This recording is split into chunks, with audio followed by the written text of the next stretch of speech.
All right, good evening, everybody. Welcome to the Tuesday, October 24th, 2023 meeting of the New London Planning Board. We'll go ahead and get started. Thank you all for coming. Just one thing to note, we are recording video tonight, video and audio, so just please be aware of that. Perfect. Had a few hiccups before, so we believe we're recording, but you've been noticed. We're going to table the minutes for this meeting, and right now I'll ask if there's any comment from the public for somebody who would like to talk about something that is not on our agenda. Okay, I'm seeing no hands. We will jump right in. Our first item on the agenda then is a tree cutting and streams conservation overlay district application from Betsy Muddy et al. At 527 Elkins Road. Who would like to talk about this? If you can just come on up and state your name for us and hit the button on the thing so the microphone goes green. Thank you. My name is James Mudie, 527 Elkins Road, and we've submitted a proposal to get 3 trees removed along the brook, along the barn. 2 of the trees are unhealthy, and the other one, the upper branches are encroaching on the roof and causing the shingles to move, so would like to get that taken care of. So that's the extent of that.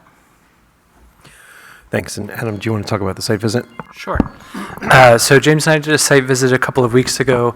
As you're aware, this is a property that's in the streams overlay, which differs a little bit from the waterfront buffer tree cutting applications, where there's not a minimum point value that you have to maintain. There's just simply a planting plan, or a cutting plan rather, that you need to approve.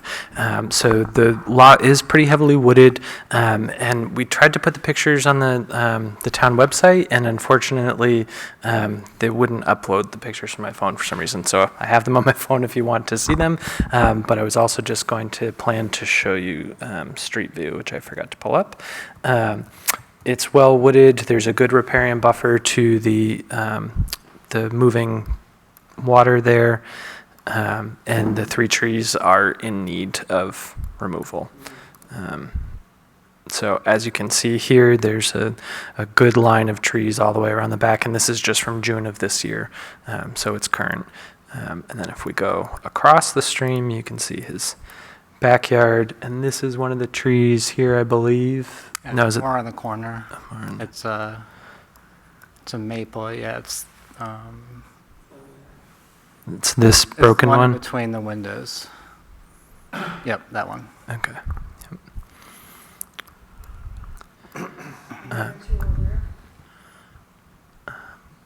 One is this broken one, right? Yep. Yep. And then the other one's in between the other 2. There's kind of a cluster of trees. It's sort of like right in here. You can see the trunks, right? Yep. And you can sort of see where it dies out up here. But I didn't see any issue. The trees all showed visible sign of deterioration, and it seems reasonable that they are removed. And I'm happy to plant shrubbery along the bank as well. Nothing that will get too high. You can see some of the dead here. And then, is it this one from this angle? Yep, those 2. Yep, and then the one around the back. Great. Thanks, James. Are there questions from the board? Any questions from the public? Paul? Sorry, yeah. I'm sorry, I may not have been paying attention, but will the stumps be left? So the stumps have to be left to the cutting in the shoreline, or in the streams rather, overlay. Good question. I would like to say I walk this road a lot, and I want to congratulate you on what you're doing with that house. Thank you. Doesn't look like much, but just progress. It's a gem, though. It's a great house. Thank you. Any questions? You star in this street view. Did you know that? I did. I saw the car drive by. That's fine. proof of ownership. Tim's on his porch in it too as well, so. So it happens to the best of us. What's that? Okay. Any other questions from the board? Okay. Question? No. Okay. Is there a motion? I move to approve the tree cutting application for 203 Paddington Court. No, I'm sorry, that's the wrong address. 527 Elkins Road.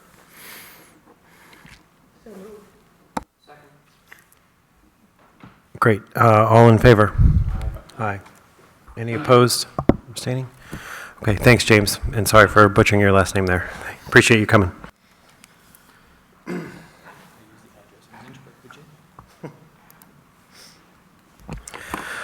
All right. Next up, we have a public hearing for a preliminary site plan review for Michael Hansen Properties at 10 Main Street. Who would like to talk about this? Come on up, if you would, and just turn the mic on. That button there. Perfect. Thank you. Sure. Thank you guys for seeing me again. And I don't know if everybody's familiar where this property is. It's across from Spring Ledge Farm, right on the corner there. And what we're proposing is a 40 by 60 office and 18 parking spots behind it for employees. And we have a handicap ADA accessible ramp in the back. And we have kind of a drainage area in the lower, if you're facing the lot from Main Street, it'd be the lower left corner where all the runoff would go and get filtered before there's a field behind there, so it's kind of the perfect spot, and it's a low existing area. The issue with this lot is that when you pull out of the lot, it's hard to make a left-hand turn. Just what we were proposing to do and what we're still proposing to do is to have it be, when you're leaving the lot, it would be a right-hand only turn. And we would, put a sign up ourselves on the lot to kind of direct traffic that way. So that's kind of it in a nutshell. I don't know if there's... So I met with the department heads yesterday, so I have some comments from them. Why don't we start with the ingress egress? I think the right turn only will be helpful. They were, especially the police and fire, were very concerned about the access there. In general, I think they felt like this was the lesser of what could be built on a commercial lot there, so the intensity didn't seem significant, but it's a tough lot. No matter if it's one house and one car a day, it's just going to be a tough spot. So I think that will make them happy. How have the conversations with DOT been for the driveway permit for that? Are they supportive of that? Yeah, there was an existing 2 drives on there, and we're using the furthest drive with the best sight distance, so they're okay with that. Okay. Did they talk about designing the entrance of the driveway to sort of force right-hand only? So that, if there were like a little island or something here and this hooks to the right, so that you're sort of making it more difficult to go left so that it's not just a sign enforcement issue? They didn't, but that's a good idea for sure. Okay, because I think as far as signs and parking lots go, they're not really enforceable from a public standpoint, so you'd be banking on people following it. So it would be sort of like an on-ramp kind of construction, if you will, to Potentially, yep. Thanks. So then you would still do it so that you would have, like if you had the island, you'd be able to do a left-hand turn in without any issue, right? You just wouldn't have... Right. I mean, I think when they have been done, the side to the middle is more parallel to this side, and then it sort of hooks this way. I just wasn't sure if DOT, as far as would they consider that 2 curb cuts because you're adding in an island. I wasn't sure what their conversation on that would be, so maybe you and I can have that conversation with them. Yeah. And see what their thoughts are. Adam, usually that requires an increase in the width of the driveway cut overall. I just don't know if they'd be okay with that. Yeah, I think that we're dealing with a separate driveway issue on Newport Road right now, and so we've talked about widths a little bit. And I think if the overall width, the two sides combined, is still equal to what it would be without an island, so, you know, not counting the curbed island in the middle, that they seem mostly okay with that, but I think each situation is different, so maybe we can meet with, Chris has taken over the whole district, so I think it's Ross now that's in the head of the driveways, so maybe we can talk to him about that and do a site visit, or, Yeah. okay. Adam, if DOT doesn't like that, could it be striped that way? Because then it's not physically, you know, something that's driving the width of the driveway wider. Yeah, I mean, I think we can have that conversation with them, something that, you know, makes it very apparent. I think the other issue that we are currently dealing with on Newport Road was striped at one point for out only, and, you know, stripes go away, and, you know, it hasn't been striped now for close to a decade, and it's become essentially two-way out of this parking lot, which is creating some issues. So we can chat with them about that. And I know from snow plowing and things, it does complicate things a little bit, but it should be. No, I think that's a good idea. Okay. Anything to try to get people to take a right-hand turn. Yep. Sure. Can I just go through the department head comments and then, yep. So, sorry. On the front here, where this lot sort of has all of that existing pavement, that sort of one giant paved apron from one side to the other from the house. What was the overall plan for? We weren't going to touch it. I mean, I think we just assumed that was state property, possibly? Do they have a right-of-way? They do have a right-of-way. Or is that the leftover old driveway? I'm just trying to follow. Honestly, that's a good question, and I think it's probably one of those things that was pavement creep over, you know, multi-years of resurfacing and trying to patch drainage and things. Bob's concern is that the condition there has caused some drainage issues downstream because it's not perfectly swaled like it probably was 30 years ago. Some of the stormwater has missed the catch basin at times, and then it goes down to the next one, and then I think it was missing that one at one point, but that's been corrected. So maybe we can include Bob in the site visit, and we can sort of talk about that. And their main concern was just making sure that nothing that happens in the front precludes the ability to someday perhaps put a sidewalk in there that connects all the way from the Bonfiglio's sidewalk terminus down to perhaps Parkside, but I think that's obviously a while off, but just wanting to make sure that this took that into account, that at some point that would be desired. I'm looking at Clayton's survey, and I don't think I own it. Okay. I think that that corner is my property. So I think any sidewalk out there would be in the state's right-of-way. Yep. There's also the issue potentially of using that apron for parking, right? Right. So that would be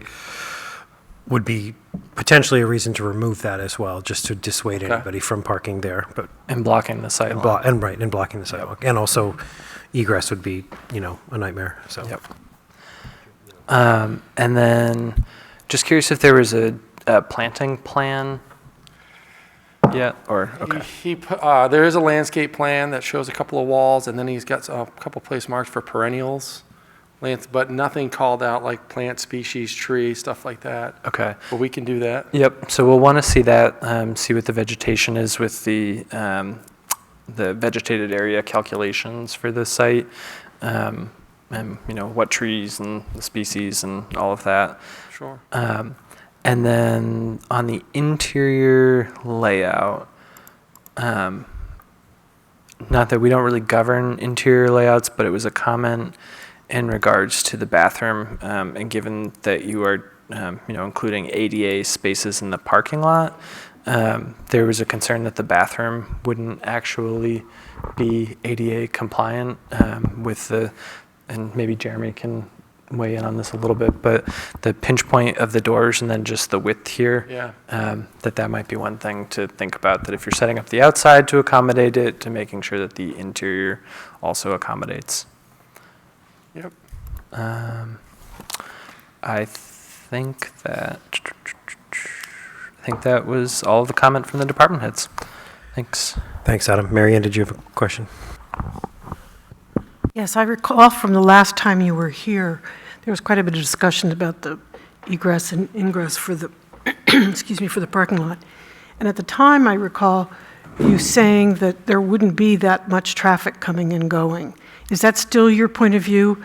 Tell me about the use of these offices, if you wouldn't mind. Okay, so what's changed since the last time I was here was the last time I didn't mention that we might use it as a share, because I wasn't thinking about that. But as a shared office. Right. But now we're incorporating it for our use, for the bridge construction and the marine construction company. And what they do is mostly estimating and, just a lot of stuff behind the desk. And then our other tenant that we would like to use this office with too would be Horizons Engineering. And they're an engineering firm. And so your estimate of their coming and going, it We would be have what? 15 employees to be in there would be our maximum. With what? 15 employees, and then there is 18 parking spaces. Is what I think they've got on here, is 15 employees. Right. And so, given that a lot of them are working behind the desk, but they're also doing consulting and site visits and that sort of thing, Yeah. during the day, do you anticipate, how many cars leaving, how many cars returning? I mean, can you give us an assessment of that, or at least a guesstimate? Well, from our side, I'd be surprised if there's 4 cars a day.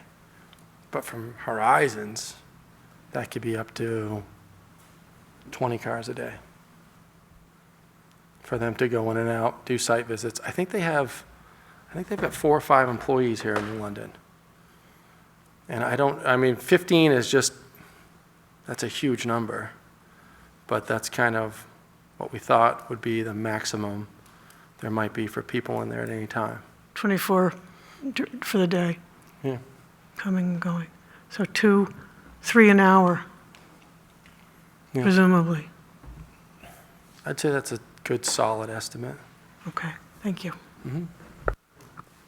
Mike, do you know how many company cars will get left in the parking lot that may need to be accommodated on top of employee cars? 'Cause I know, It's none, so once again, I'd have to check with Horizons for, I know Horizons has some Horizons cars, but I also pass one on the interstate almost every morning coming here, so they may actually take them home. I think they do, I don't, Okay. And then the other note that I missed is just sign location, if you're planning on having a freestanding sign, and then on the building elevation, if you're planning it on the building, just where it would go and any lighting that's associated with the signs, or any exterior lighting, but I think they call out just a granite sign with the Hanson Bridge logo on it for out front, next to the landscaping, the granite wall up front. But I'd have to, get the size and everything. And lights, they've got 4 sconces on the building, 2 on the front, 2 in the rear, downward facing. We weren't gonna do any parking lot lights, none of that. maybe it's on I don't think we need to. I don't think anybody's gonna be there at night. I just don't think we need to light up the area unless there's a reason we need to. Sometimes in winter, it's dark at 4. Yeah, I mean, if the town felt we needed to put lights in the parking lot, we could. We just didn't call it any light posts. I think that's your call as, landlord, what you want to provide. Just knowing that if you decide you want them, you'll have to come back to the board for that approval. I might, put the conduit and stuff in before you pave, just in case. When it's dark and slippery in the middle of the winter, you may. You want some lights. Yep. You may want to talk to your insurance agent. I don't know if it's one that's in the room or not, but.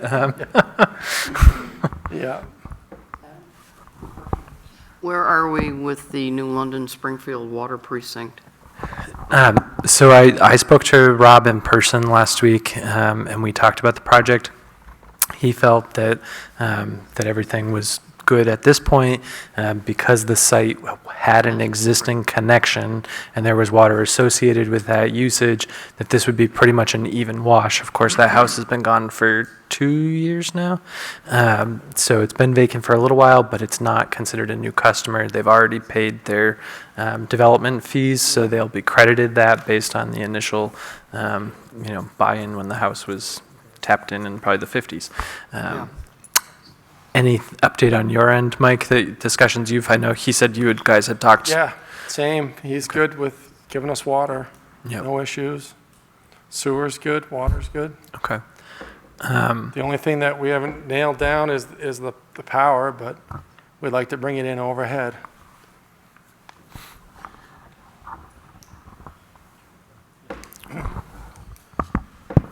Hey, Mike. Hey, Jeremy.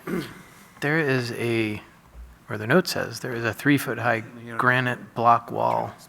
Sorry, the note says there's a 3-foot-high granite block wall that's in a U shape on street side. And then there's another one, U shape again at entrance. Are those completely above grade, or were they intended for? Plantings up against them. So they're kind of plantings on the front, plantings on the back is what there was kind of.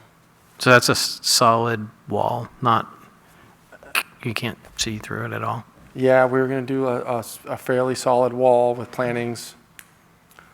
Yep. That definitely needs to come back more on the lot for sight distance, for sure. It's a little bit out front, I can see that. And is it, I guess the thought process with that was just to kind of create a buffer between the office and Main Street. That's not something that's written in stone, no pun intended. Literally. I think just from my opinion, I think that the notion of having something there, whether it's street trees or something, to keep the, to keep the street wall kind of going, because on buildings on either side of you are sitting closer to the street, and so I think to not have a gap tooth look would be smart to have some landscaping there that actually visually extends that line. Okay. That would be my thought.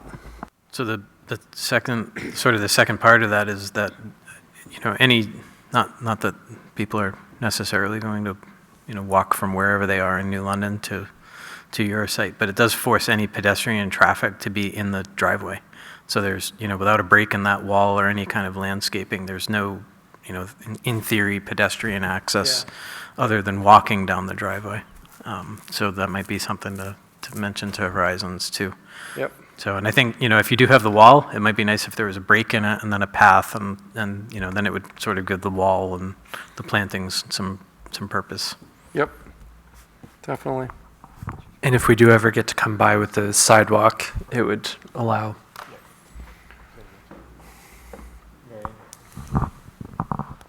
Did you have a question, Marianne? I'm just wondering if you move it back, how the sight lines are going to be affected. How much of an increase would you experience? Is it an appreciable difference? Talk to me about that.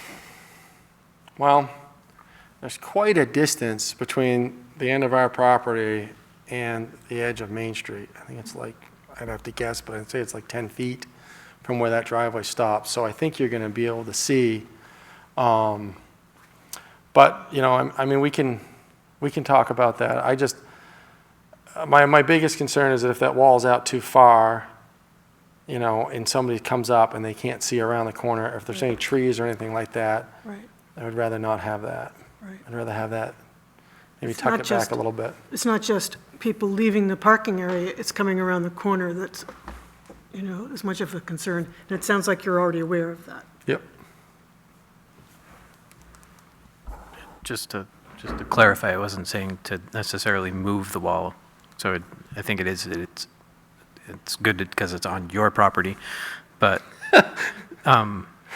yeah, and I think if you were to scale that out, it's probably over 10 feet Yeah. from the road edge. So I think there's plenty of room for, potential future sidewalk for coming through. But to Adam's point, and I didn't think that, you might want to make the wall parallel to the property line, because then if the sidewalk comes by, the wall won't wander off Won't be, yep. from some Yep. sort of future potential sidewalk. So that we're what we talking could do is we could just put the dimension for the distance from the front of the wall to the edge of the road. And then we'd have that on the plan, so we would know. And I think actually too, if you trace the line, the McGray and Nichols porch actually is about in the corner line of their porch is actually in line with the wall. So I don't think from a sightline purpose, you're not impinging on a sightline any more than the McGray and Nichols building is where their porch is. And a right-hand turn, then it won't really matter at all because you're turning right. Okay. Yeah, thanks, Jeremy. Other questions from the board, comments? Yeah, go ahead. So, just from a good neighbor's perspective, Mike, how far down to Main Street will one have to go after turning right if one wants to actually go on Newport Road? How will one, if I want to go out Newport Road, am I going to turn around in Ben's parking lot, or what am I going to do? Sure, yeah, he doesn't mind. Or am I going to make a left-hand turn into Spring Ledge? Or I mean, that's the thing, right? Like, so how far, I mean, I can't recall what everything looks like down there besides the two I just mentioned, but is it down to the Barn Playhouse Yeah. and William Street and around that way? that's the quickest. That's the quickest. I mean, I think when people begin to see this, that's going to be a concern of some sort. And I don't know how we as a board can deal with it, because we certainly don't want to have cars turning left. But I can see some unhappy people on Main Street if it turns out that we're making quick turns either into Spring Ledge, probably better into Ben's place. But then that's a rough left turn from there already. Do you know if Horizons has consulted with a traffic engineer? No? I mean, because if they did, they should be able to tell us, of X number of trips per hour, what is the, likelihood that they're going east versus west based on the overall traffic count volumes. They might not be entirely equal.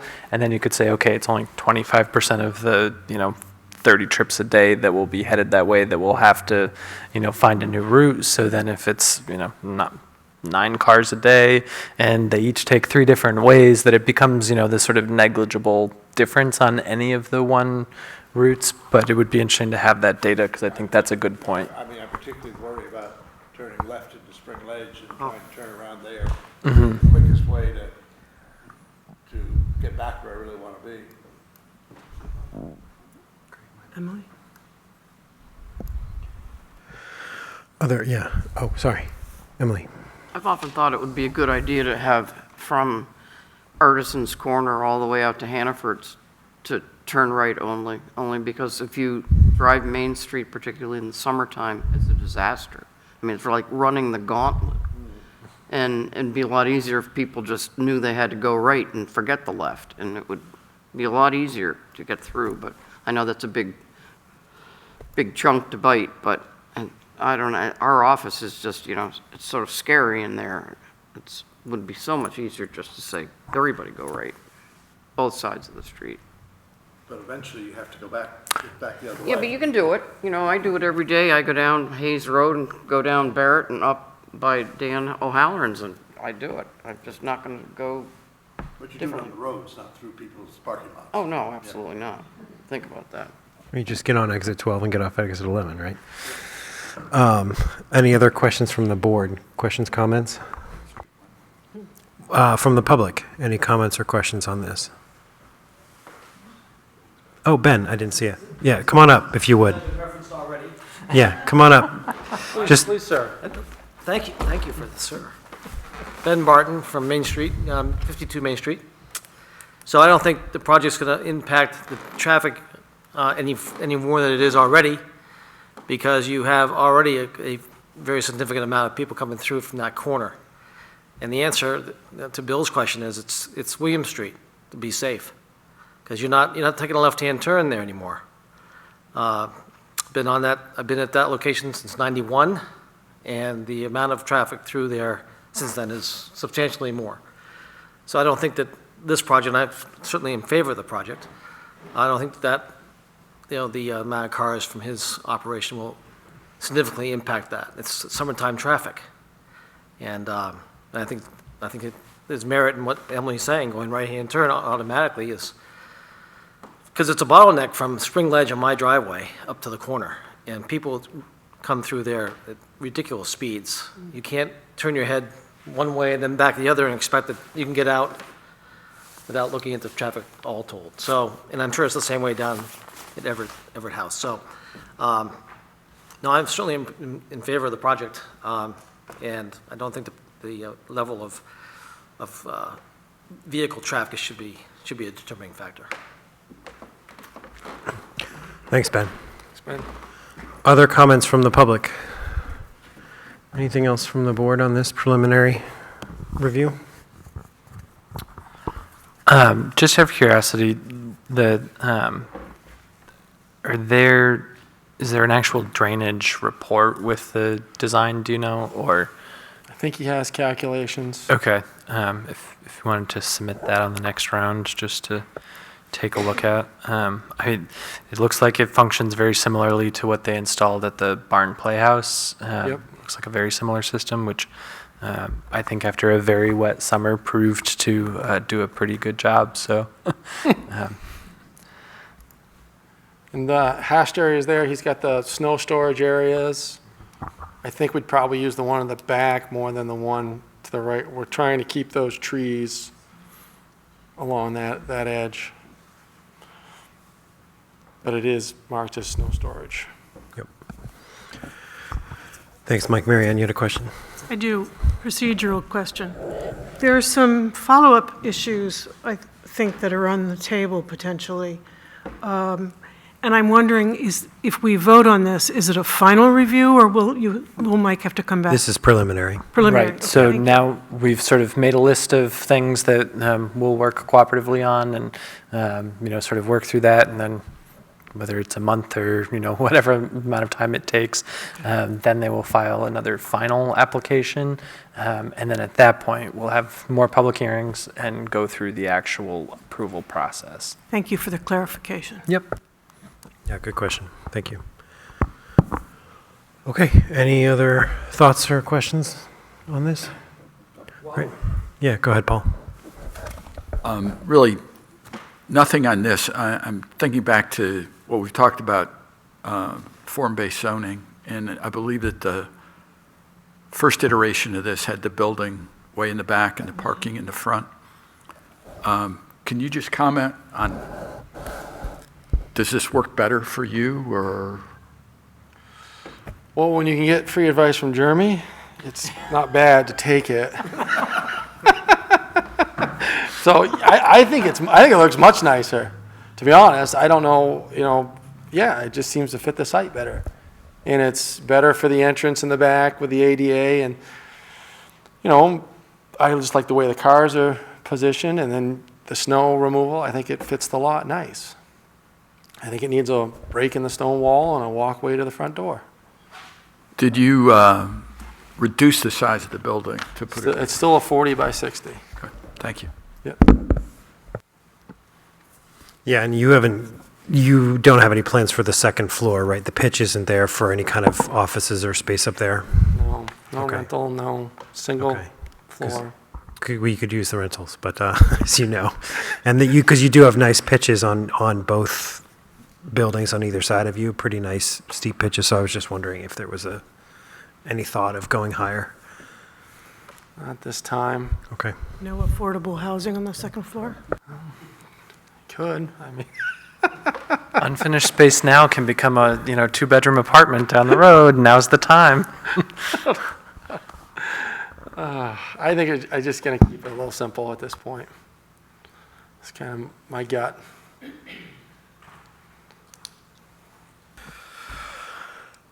And I know we talked about the lighting, the 4 sconces are on the plan view, but if you just want to put them on the elevation, and then just a lighting spec sheet for whatever model it is that you've picked out. Okay. Cool.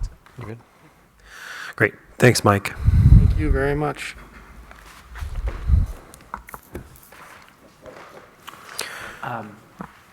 Mike, I'll send an email to you with the DOT folks, and we can figure out a time that we can all get together and do a site visit. Does that work? Okay. Thank you. I think Ben has a question. Oh, sorry, Ben, I didn't see you. Go ahead. Yeah, come on up if you would, just to the mic, and just, thank you, just so we can record it, and then flip the button so it goes green. Thank you. It's more of a just a general area question about drainage, because that's, we've been here before talking about drainage, and it's still an issue because the state has done nothing over the many, many years I've owned the property. Is there any organizational plan that has them working from the corner down through to the barn playhouse or even below with an assessment of the drainage? Because the water misses my catch basin by a full foot, and it's caused problems over the years. It's a mess from the corner down. If you're walking on that side, it's an injury waiting to happen because it's all loose and different materials, different levels of height and elevation. So it's just not had any attention, whereas that whole area has had a lot of attention in the last 5 years. And now with Michael's project, it'll be that much more. So is there any way that London exert some pressure on the DOT to make sure that gets addressed?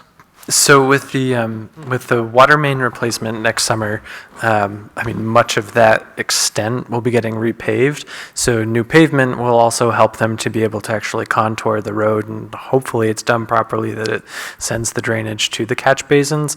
As far as a long-term redesign of the drainage system, any reconstruction like that would have to be on the state's 10-year plan, which, as we all know, has proved to be more like the 20-year plan.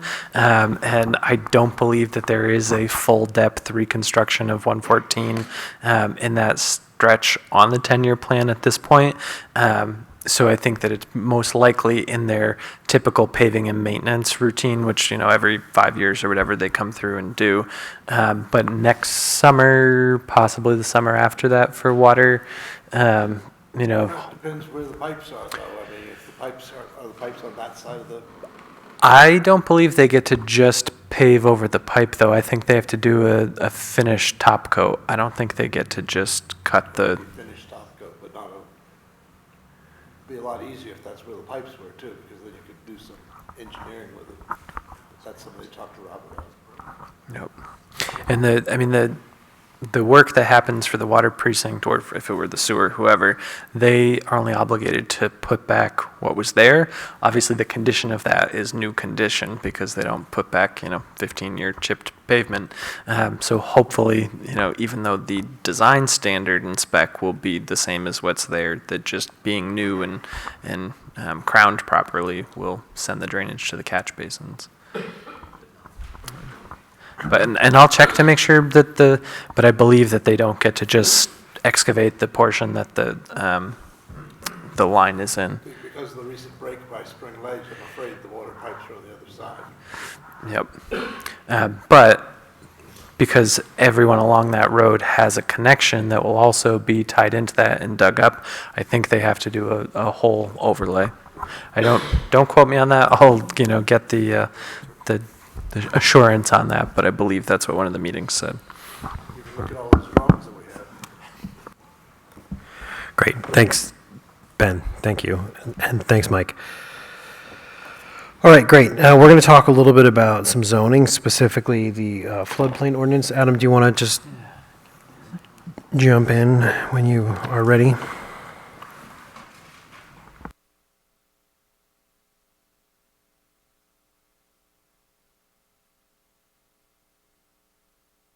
We've got some other zoning amendments that we won't get to everything tonight, but we wanted to focus a little bit on floodplain.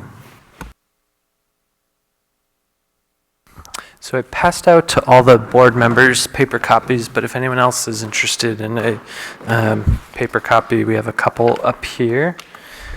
And then it's also up on the screen.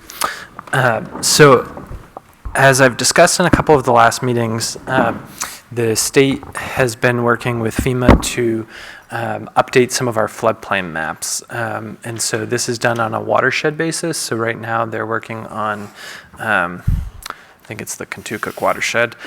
So like sort of the Pleasant Lake half of town. Lake Sunapee, Messer Pond, no, I'm sorry, Lake Sunapee and Little Lake Sunapee are in the Sugar River watershed, so they are not dealing with the updated maps at this point. It's the other side of town. As part of that process, the state is working on reviewing all of the floodplain ordinances within the watershed. So the floodplain ordinances that we have on our books are required for us to be members of the National Flood Insurance Program. And so if the town is not a member of the National Flood Insurance Program, then actual property owners who find themselves in the floodplain cannot purchase flood insurance through the National Flood Insurance Program. And they are stuck going to like 2 other companies, 1 other company, Ben? And it's much more expensive. And so it's in our best interest to maintain compliance.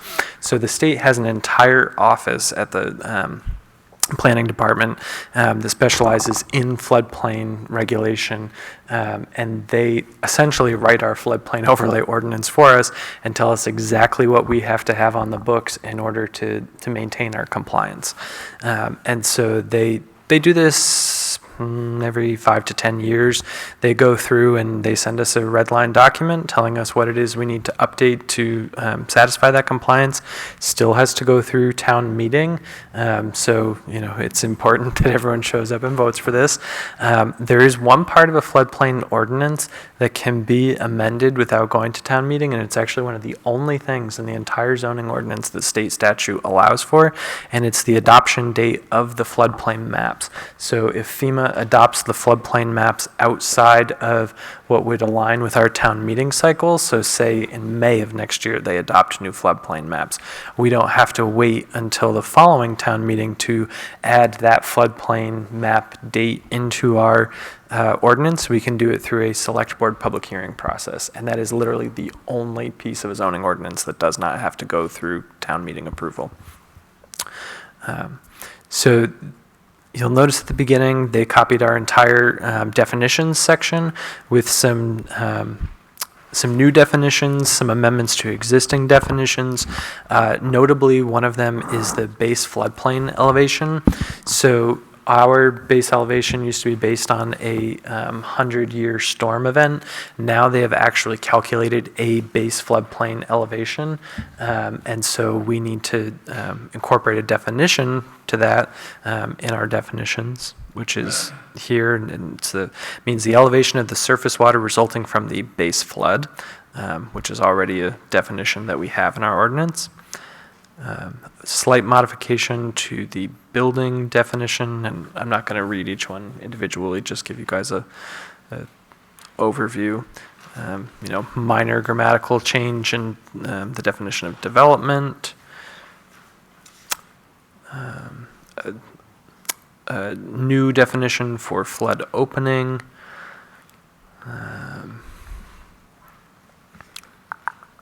Elimination of the 100-year flood, because that is now irrelevant once we adopt the base flood elevation.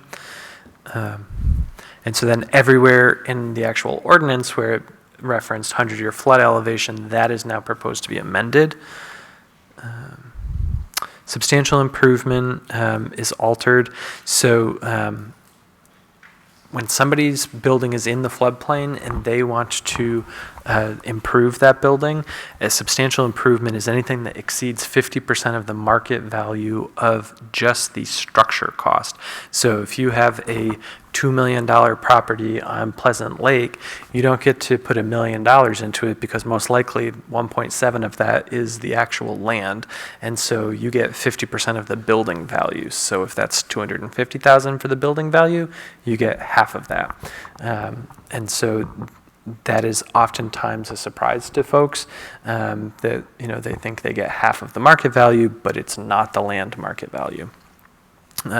So substantial improvement is a long-term tracked process, so it's cumulative. So it's not just this building permit you get 100,000, the next building permit you get 100,000, and so on and so forth.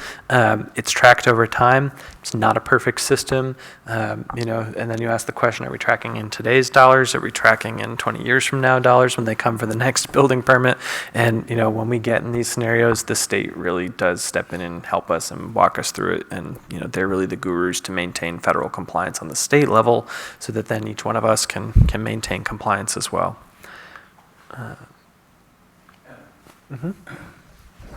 Could you tell us what the relevance of substantial improvement is? So essentially, they do not want properties that are vulnerable to flooding to continuously be improved and become a larger burden on the National Flood Insurance Program. That's my take, Ben, is that from the insurance perspective, I mean, it's a, you know, obviously we've seen in the storms of the last decade that the National Flood Insurance Program has taken a hit, and rates have gone up dramatically. It was maybe less than 10 years ago, they redid their rate structure. And so people who had flood insurance, I think before that date, it went up like 20% a year over 5 years, until they reached, you know, being whole with the new premiums. And then new buyers, they, you know, were catapulted right into the more expensive amount. And so trying to put a cap on, you know, especially when you think of where the floodplains are, that is oftentimes where the expensive real estate is. And so people are investing significant amounts of money into buildings that at times have repetitive losses. Now, it's been a while since I've looked at our hazard mitigation plan, but we do have a chart in there that shows the number of repetitive losses that we have, and it's not substantial. You know, we are lucky in that most of our floodplain is associated with dam-regulated lakes, so we're not on rivers and streams where you have these like massively changing floodplains. Ours are, you know, pretty small, and a lot of our buildings that are in floodplains actually have LOMAs, so letters of map amendments. So like all of Lighthouse View Road, all of those houses say they're in the floodplain. However, we know that they're really above flood elevation, so they hire an engineer to come out and to certify that their house is not actually within the floodplain, so that it removes them from this requirement. And so that's how some of them have had, you know, multi-million-dollar renovations. Hopefully, with each one of these successive remapping projects, we end up with less and less of those instances that we're going to require a LOMA, because the data gets better and better, and they're basing it off of more in-person data collection. You know, the maps for decades have been based off of LiDAR and aerial imagery, and you know, that's great data, but it doesn't always pan out for exactly how the water is going to move. Did that answer your question, Paul? I know I kind of rambled. While you're on this, any guess as to what percentage of the structures in town are in the floodplain? I don't have a guess, but it's not that substantial. I can show you. I think I have the change viewer still open.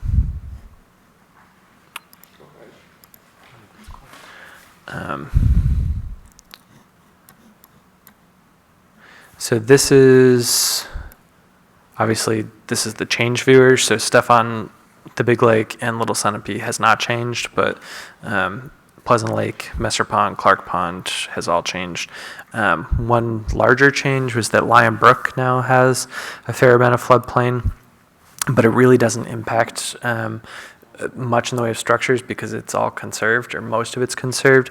There's areas down around Brookside, which hopefully it'll light up. The database is kind of wonky, but where there is floodplain now, but it does sort of skirt by the structures when it comes through here. I don't know why this isn't lighting up, but so it's not wide floodplain like you see along, you know, the Merrimack River or the Connecticut River, where there's, you know, huge expansive swaths.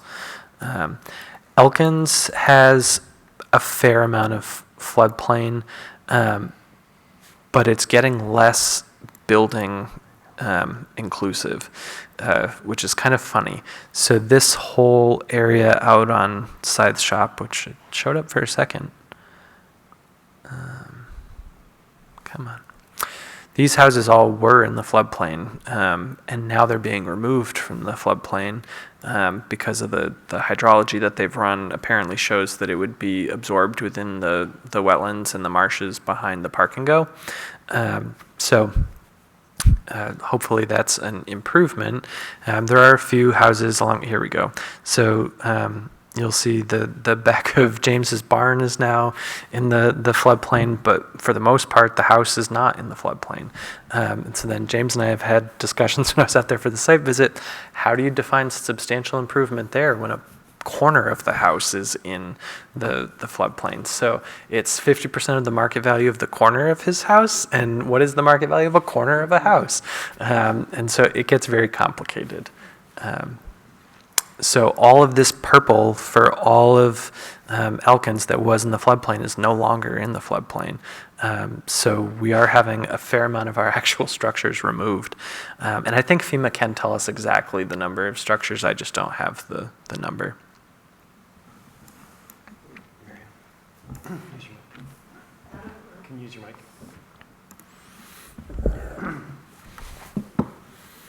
Are we on 159? Are we addressing A and B of 159 yet? Is that turning the page? Yep, right here, substantial improvement. Yeah. I'm interested in A.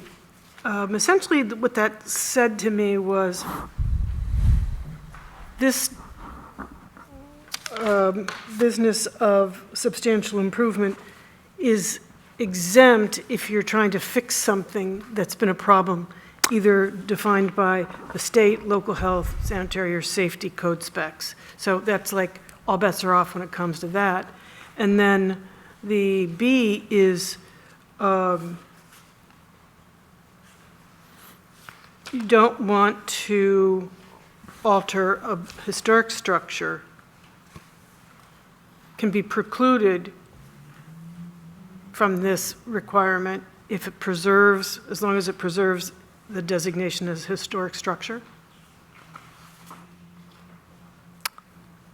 Correct, and I'm trying to see if we define historic structure. I haven't I seen. mean, they put it in quotes, which is interesting. Yeah. Historic village, historic structure, yep. So it'd be one that meets definition 75, Marianne. So it's listed individually in the National Register of Historic Places or preliminarily determined by the Secretary of the Interior as meeting the requirements for individual listing on the National Register. Certified or preliminarily determined by the Secretary of the Interior is contributing to the historical significance of a registered historic district or district preliminarily qualified. State inventory, Yep. local inventory. So I'm trying to think of what. Her house, What'd you say? your house. We're high and dry here on the hill, but It is a historic structure, built in 1917.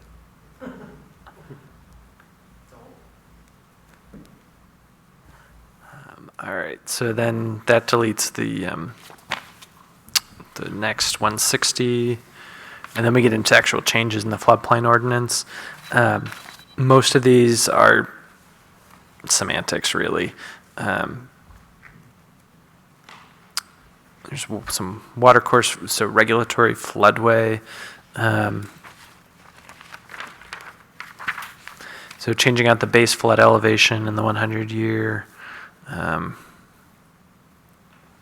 recognizing what exactly that means here.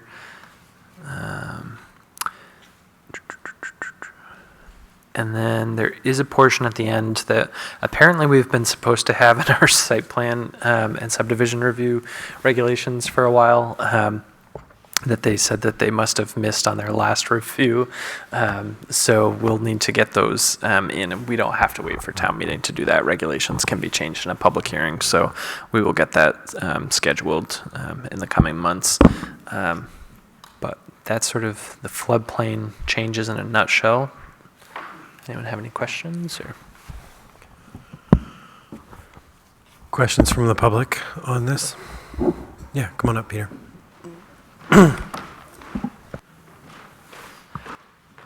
Just a general question, too.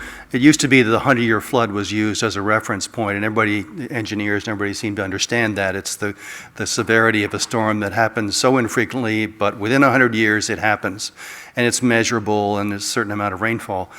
They've gotten away from that now. How do they determine what base flood elevation really is? Is it 150 years, 1,000 years? That's the first question. The other question is, it says in, gee, I don't know what the reference is. It's almost the last page. It talks about Zone A, a lot of yellow highlighting. It's on the back side of the second to last page. It says, where a base flood elevation is not available or not known for Zone A, the base flood elevation shall be determined to be at least 2 feet above the highest adjacent grade. I note that base flood elevation isn't capitalized, but I'll leave that to the lawyers. Can you just touch on those 2 points? So I don't know how they determine the base flood elevation, to tell you the truth, Peter. I can ask the state that. And then,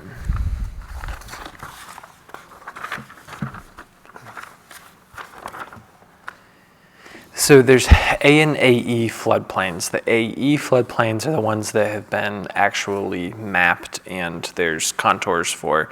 The A, you are not required to have flood insurance. So if you're, and I believe this is right, but if you have a mortgage and you are in the A flood zone, your bank will not require you to get flood insurance. It's optional. You're at a higher risk, but they don't have the same level of data behind the A floodplains. So then they take that simple base flood elevation, however it is they've determined that, and I'll get that answer for you, and then just add the 2 feet to it to take that as your floodplain elevation.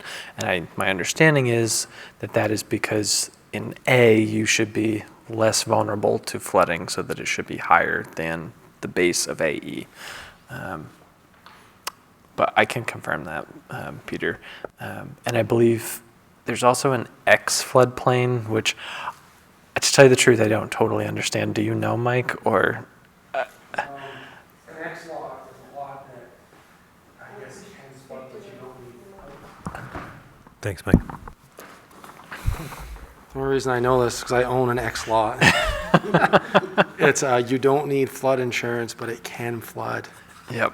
And that's the only answer I've really been able to get out of them, which to me, any lot can flood. I mean, all it takes is one floodway damming up with some storm debris or something, and the floodplain increases somewhere that they didn't anticipate. But not everywhere is in the X floodplain. It's much more substantial, but it's still not all encompassing. So, but those are the sort of 3 floodplain options. And I believe anybody can get flood insurance. You don't have to be in one of the flood zones. I think there is a misconception that you can only participate in the National Flood Insurance Program if you are in one of the flood zones. I know we had that question. I think it might actually, Peter, have been when we talked about this at the Housing Commission. One of the commissioners asked that, but. Yeah, it's a good question, Peter. My hope is that they're trying to move away from designations like 100-year flood, because those things don't mean much anymore, given the world we live in now. So, and I know some scientists who think that kind of stuff is misleading, because people think, oh, well, it's a 100-year storm, I'm good, but then it happens again 2 years later. So, hopefully that will help change that a little bit. Yeah, we can. Any other? Oh, sorry. Go ahead. Sorry. I have one. Actually, this isn't anything that they highlighted for change, but definition 156 for structure. At the end, I just wonder if we have a punctuation thing. So where at the end of that definition, it talks about for floodplain management purposes only, a structure means a walled and roofed building, comma. Then it says, including a gas or liquid storage tank principally above ground, comma, as well as a manufactured home. So I don't know if that's 3 things, or a walled and roofed building that has a gas or liquid storage tank principally above ground.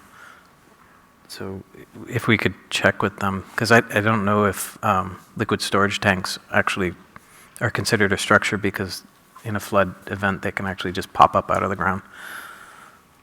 So, so I don't know if Yeah, we can ask. A wall and roofed building should be like parenthetical, including a gas or liquid storage tank, or if it is supposed to be a completely separate thing. So just a, Yep, semicolon. just a weird thing that I caught. Yep. When I was reading it. Very, very good eye, Jeremy. Thank you. Are there other questions or comments from the board on this? And anything else from the public? Okay. So did you want? Sure. Thanks. So we also have a handout, which we don't have on the overhead, but there are some copies up here too, that summarizes the other zoning amendments that we had talked about. So just sort of handing this out to you guys tonight so you can review it and we can talk about it at a subsequent meeting. But for the benefit of folks who may not have been at previous meetings, these are the zoning amendments that we are considering this year. The first one is an alteration to our cluster development, and the second one is an alteration to the planned unit development. The two sort of go hand in hand. As our regulation is written right now, you cannot develop in a cluster or a planned unit development, which is a condo, unless you have a minimum of 5 contiguous acres. And of course, we know there are very few 5-acre lots left in town. And we have examples of some conversions in town of condos, the hospital condos, the Barton condos, that are on far less than 5 acres that are really a great diversity to the condo offerings in New London that couldn't be duplicated today. With the exception that there's this state law that allows you to convert rental units to planned unit developments, whether they meet your local planned unit development regulations or not, if nothing is changing other than the ownership structure. So there is sort of a backhanded way of being able to put in a 6-unit multifamily home on a lot as long as it's 30,000 square feet, get the 6 units occupied or just built at least, and then subdivide the interest into condos in this sort of backdoor convoluted way. We have to allow it. And so that's why we are suggesting to remove the 5 acres, drop it back to whatever the underlying zoning district allows. If you could have 3 units of rental housing there, why is 3 units of condo any different? And so the elimination of that would allow for the infill of some smaller properties and then potentially some adaptive reuse of existing properties. So it's really intended for smaller infill kind of developments. And so we had talked about this last year, and when we talked about that last year, we also talked about on the cluster reducing the buffer around the exterior from 100 feet to 50 feet. Because you're potentially going to be using smaller lots. So when you're going from, a 5-acre lot, losing 100 feet around the perimeter is not that substantial. But if you are infilling a 3-house subdivision on a smaller lot, 100 feet can be substantial. So the densities would be no different than what the underlying zoning district allows anyways, but it can reduce the footprint of the development so that environmentally you're not having as much impervious area, you're not disturbing as much maybe existing woodland that's there, and you're minimizing your sort of environmental footprint, which of course is advantageous to developers because they're hopefully spending less on the infrastructure required to go in. So it works in both our favor and their favor, and that's the overlying concept of cluster in a nutshell. But and then in the planned unit development, and I was looking back through my notes from last year when we were discussing this.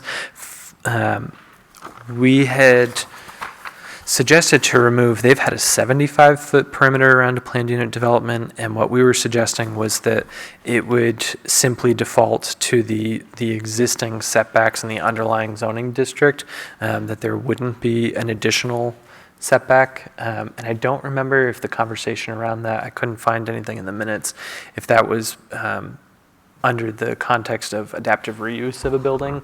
So if you have a multifamily on a site that was built conforming with 20-foot setbacks, that you don't want to preclude the ability for that to be converted by requiring that it have a 75-foot setback. In other words, you're essentially grandfathering it so that it doesn't preclude its ultimate conversion from cluster to condo ownership? It's not necessarily grandfathering, but you're just not creating a separate standard that would impede the ability to convert down the road. Because again, that same multifamily building would only be subject to the setbacks in that zone. So Adam, Adam, I'm sorry, go ahead. the suggested language would then be the same as the other, is that we would just have PUD default to the underlying setbacks in the zone? Correct. So it would, what we had in there from last year when I pulled this out, was that no structure shall be located closer to the perimeter of the tract than the setbacks required of the underlying zoning district. Did we not do that because we just had so many other changes? Right. Okay. When it got towards the end, when we actually had to figure out what was going on in the public hearing, we felt like the workforce housing ordinance was enough for people to digest. Just so I understand this, to Marion's point, it not only would allow the conversions, but it would allow new development. So it's not just for existing being converted. Right. And I'm having trouble understanding on the cluster thought. I mean, the idea is you're clustering how many ever units,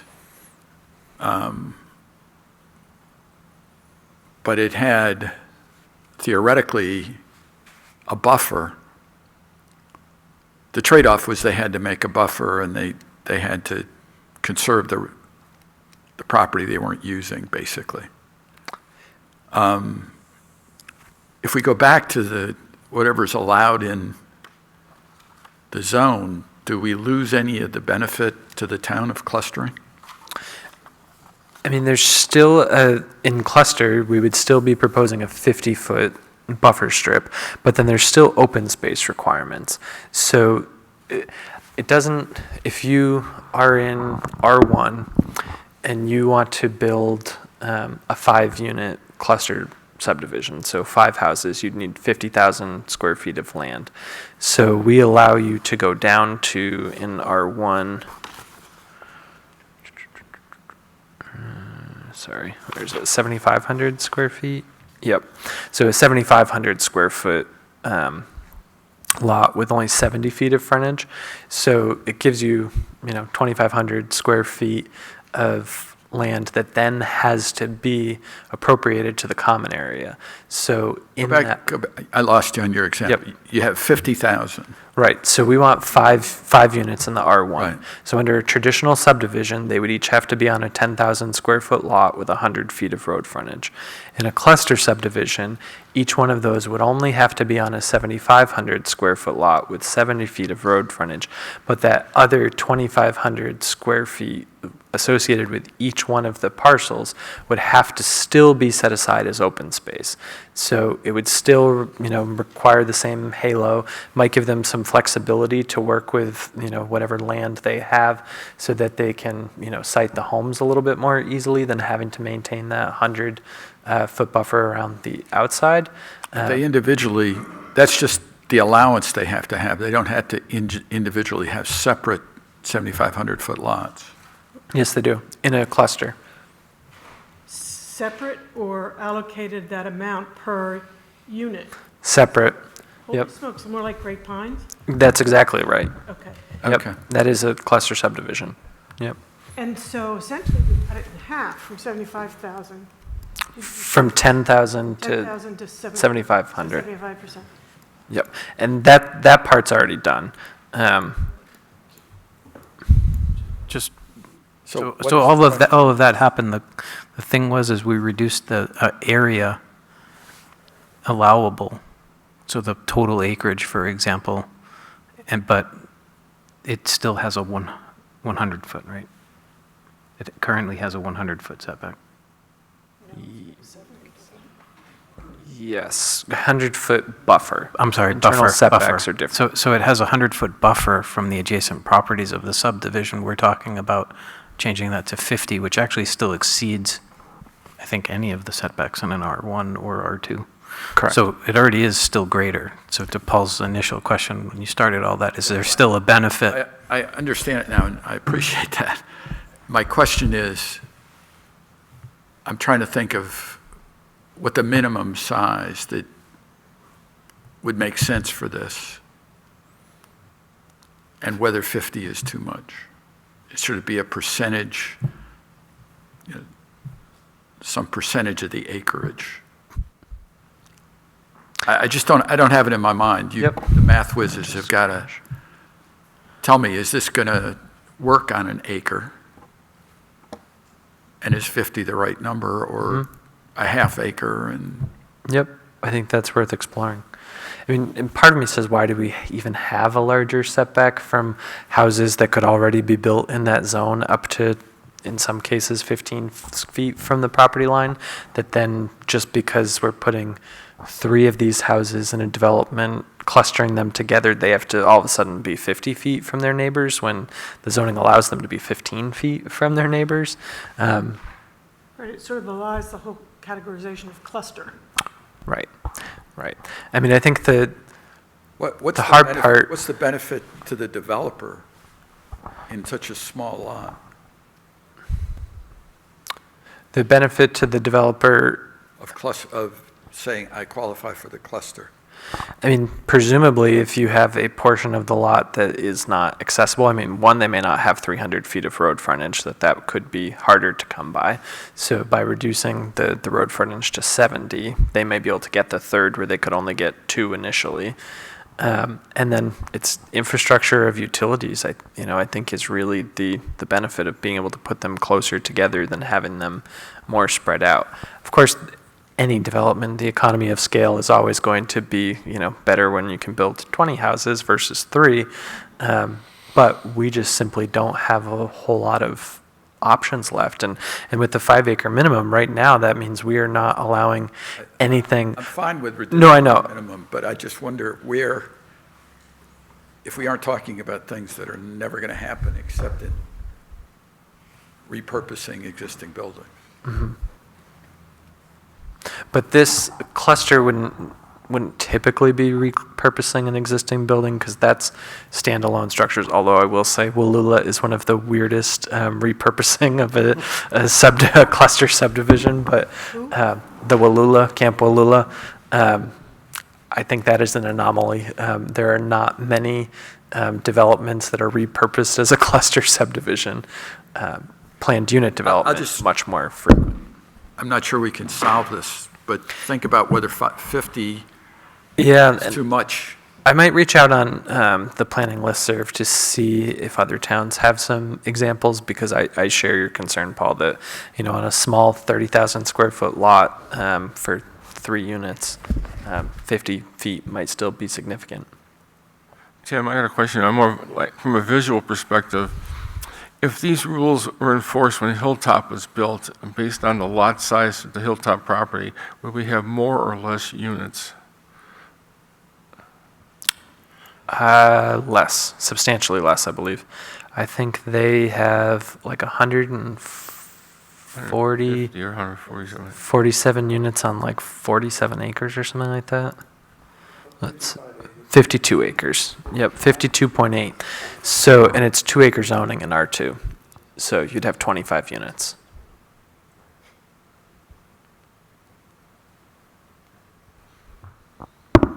Unless it were developed as workforce housing.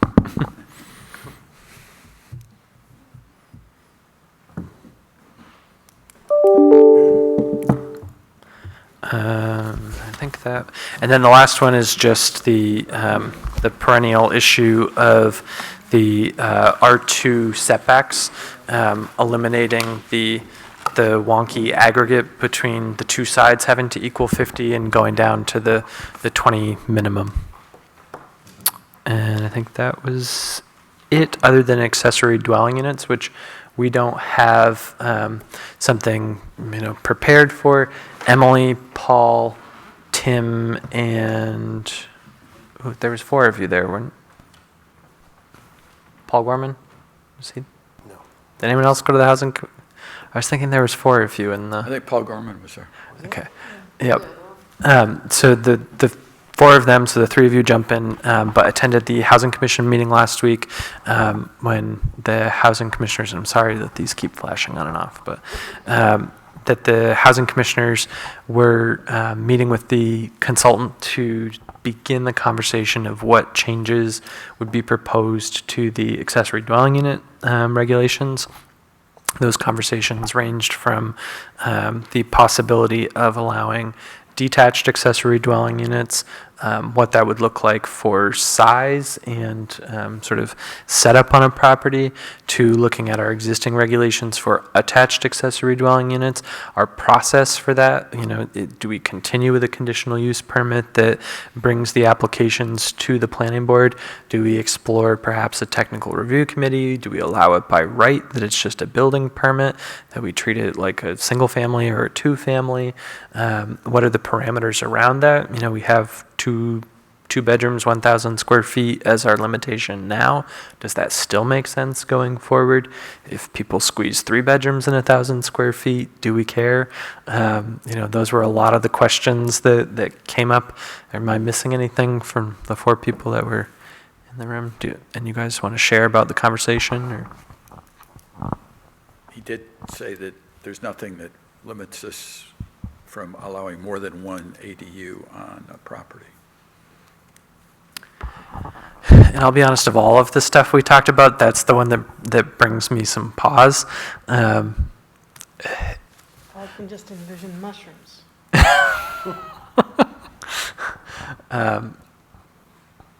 Yeah, I mean, it's something that part of me wonders, if we were to allow it, is it something that we think would spring up, like they thought in 2016 all of the attached ones would spring up, and they just never did? Because, I mean, the reality is, how many people want multiple accessory dwelling units on their property?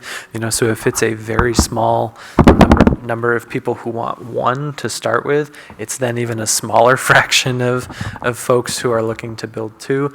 But in general, the concept, you know, it gets very close to multifamily, and so then it sort of begs the question of why are we calling them 2 different things? But I think, you know, it's an evolving conversation.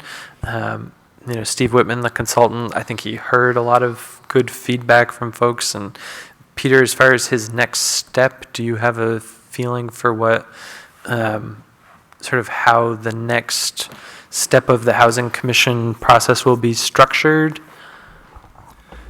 I think it's just going to be a discussion of the Housing Commission on the points that Steve raised. We want him to go through the concepts and learn from his experience and knowledge in working with other towns why different elements of these changes made sense and why they didn't make sense, and we'd push back. But I think really it's more for internal discussion and evaluation of the commission, not much for him to come back with at this point. Okay. And so then is the expectation that Steve would take all of our conversations in the end and synthesize them into a document, or is the expectation that we do that as the Planning Board and the Housing Commission? Or, I mean, what is the sort of deliverable on his end? Is there one, or? Well, the Housing Commission, in its role as advisory, I think first needs to evaluate and decide as to whether they want to recommend this. Sure. And which parts of it they want to recommend and why. Be really comfortable with the logic, because that'll be tested both by the planning board and the selectmen, but by the general public as well, both in public hearing and eventually at the vote. So they really need to get we really need to get our arms around it and make sure we believe in it before we would make a recommendation. And then it could be in whatever form was be more easily used. And the next Housing Commission meeting is November 1st, I believe? Correct, yes, I think it's the first. And 6 o'clock this time we said, though, right? We Was moved that it back to 6, 6? yes. Okay. And that's here in Whipple Hall. Anything else from the other participants that? No, I think that was a good summary. Thank you. Anybody else? Anybody from the public who want to talk about that? John? John, just turn the mic on, if you would. Thanks. The question I had was on this, removing the minimum continuous area, how many properties will be affected by that in New London? The entire town. The zoning. But I mean, how many do we have that are on a 5-acre If you remove it, then it opens up everybody. Is that, Correct. I don't Is that have what I it. I don't understand? know exactly the number of lots under 5 acres in the town, though. okay? And how will this affect the opportunity for additional dwellings to be added? Does this mean, what's the projection that we could add on the properties that open this up? I assume it opens every property up to, So the density is not any different. So there's no density bonus from this style of development. So in theory, there's no additional land that's added in. I mean, it does make the development style more flexible, and it does make the road frontage requirements more flexible. But I don't, it's not changing the underlying density. So even if you develop in this style, the amount of land that is set aside for each unit is the same as what's in the underlying zone district. there's no change in that. Nope. And the planned unit overlay does not go townwide. And if you bear with me, I'll pull that up on.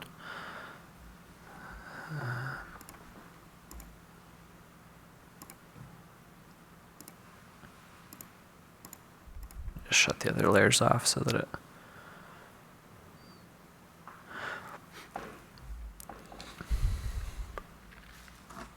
Sorry that the computer is especially slow tonight, but you can see there we go. So this red area is the planned unit development overlay district. So it is not townwide, and it's really just a fraction of the town. This is the area you're referring to? Correct. Okay. Yep. So anything within this red hatching, and then the underlying densities of each one of these zones. So it transcends, a very small portion of the ARR. You can see in here and in here, and then mostly R2, R1, the commercial and the institutional zones, with the exception of the college institutional. Okay. And there are some boundaries that are, quite frankly, a little odd, and I'm not sure why they were picked the way they were. This little corner of R1 is not included, Mary Ann's house and this building not included, but then the neighboring properties are. And I just don't know the backstory as to why that's where the boundaries were delineated. Historic. And originally, this was put in the cluster development, that is the 5 acre, for what purpose? I don't know, John, honestly. It's been in the cluster regulations since it was written.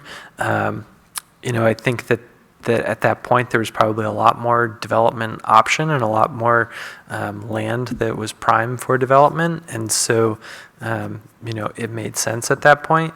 When you look at what's available 5 acres or more, it's not significant. It also means we are only encouraging developments of 21 units or more. If you're in the R1. I mean, obviously that's different based on other zoning districts, but if we're trying to encourage our development to stay in areas of town where there are public utilities, which I think has always been the encouragement, then we're really only encouraging more large-scale development.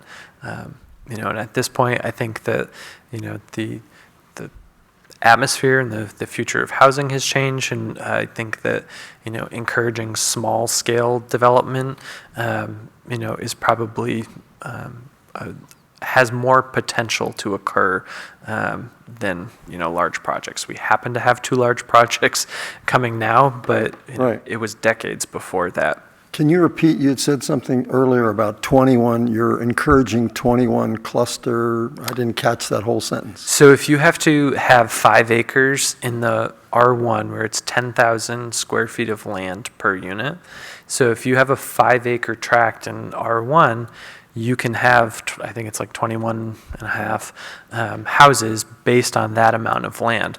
Now, we know there's probably not even a 5-acre lot available in the R1 zone Right. that's not conserved. But what that means is that the only cluster development you would see is a minimum of 21 new houses. Right, okay. Thank you. Yep. Thanks, John.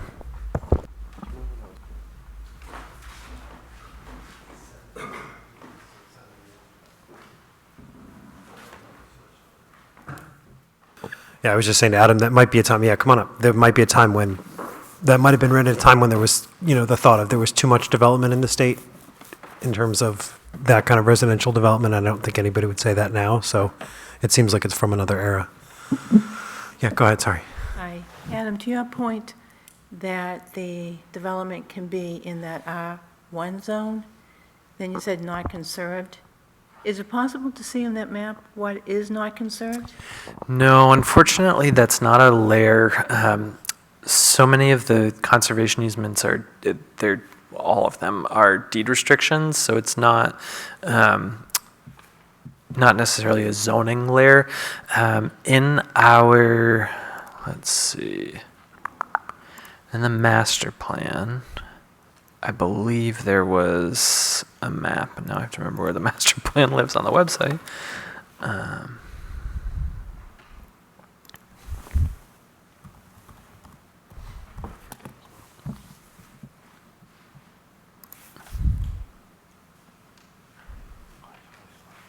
I don't know what is up with our Wi-Fi, sorry.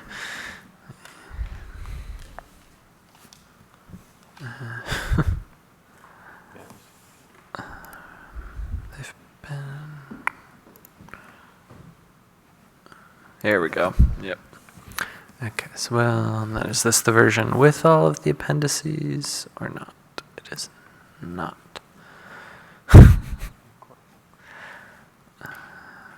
Master plan. Sorry, just trying to find the master plan appendices for you, Karen, because I think there is a conservation map that we did as part of that process, which is There's a based map on the conservation site, on the website. Okay. And is that, Paul, of just... It purports to show a lot of good-sized areas, so I don't... Is that of their owned conservation or of all? Oh, this, I don't know. I can follow up on that separately. And I think I do have a hard copy of the master plan here somewhere that we can pull that a map to. And I will say that was in 2019, so like the Messer Farm, I believe, was after that, wasn't it? Like 21. So, that's not up to date. There might be a way for the assessors to query their database, but I'm not sure how exactly that plays into their data. Obviously, it impacts value, so they have the data collected in some fashion, but...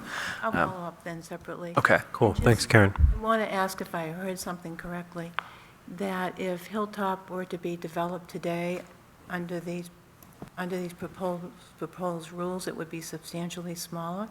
So not under the proposed rules, but under our zoning as it exists today. Okay. That's in the R2 zone, which is one housing unit per 2 acres.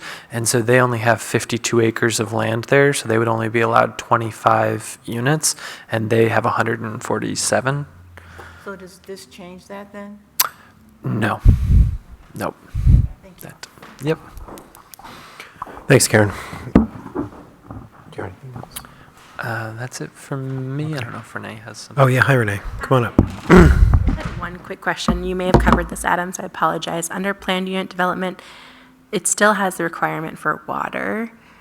Is there any discussion on easing that up because of the precincts? So before I went down that road, I sent the Public Works Director an email today to ask him, because the sewer is also part of that. Right. And so before I suggested edit there, I wanted his response based on the sewer side of things. So yes, that is still question. in my mind, I mean, correct. Could you still have sewer, just not require water on town? Or I think to be continued To be- discussion. okay. Yeah, I'd like to have Bob's side of things before I make a suggestion, but. just on the developer side? Thanks. Thanks, Renee. Good question. Other questions or comments from the public on these topics? And from the board? Okay. So our next meeting is November 14th, which we will have a double header.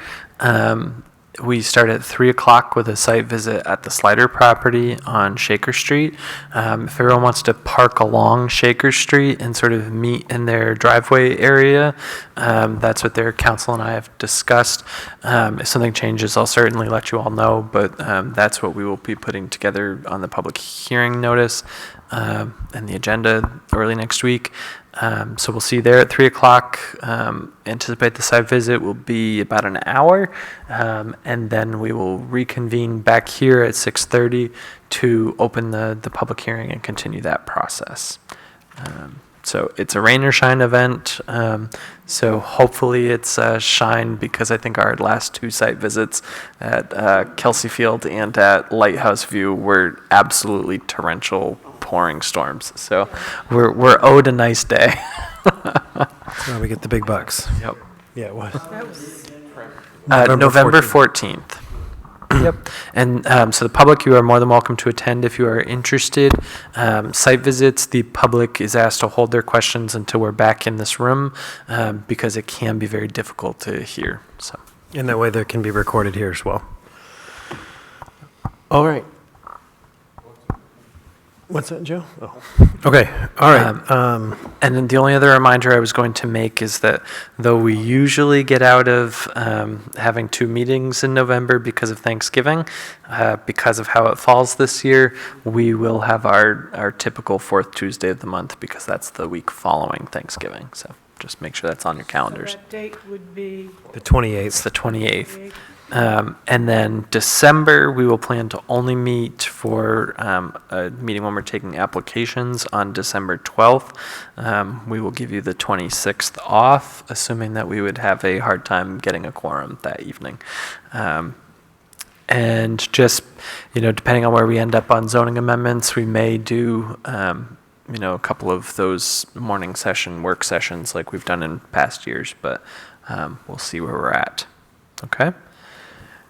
What's the date to finalize the amendment?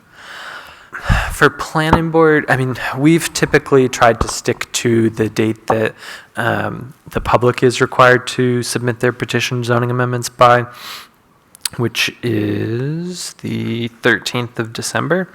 But technically, we have until the second week of January, rather. The downside is we post our hearings in a weekly paper. So in order for us to make our January 9th public hearing for ours, we have to have those into the paper by the 19th of December. So we have some flex. If we had to, if we got in a bind, we can use the Valley News and the Concord Monitor to get an add-in to meet the statute, because they'll print the next day. And then we would put an ad in the Intertown as a courtesy so that people know, but it's not the full public hearing window. So it's a little bit gray area. We're going to shoot for mid-December, but if need be, we could come up with a solution.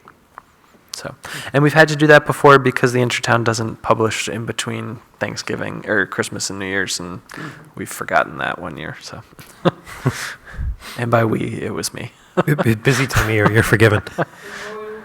Right, exactly. It was my first year here. This is his last mistake. That's right. Any other comments or questions? Okay, all we need is a motion. All in favor? Aye. Thank you, everybody.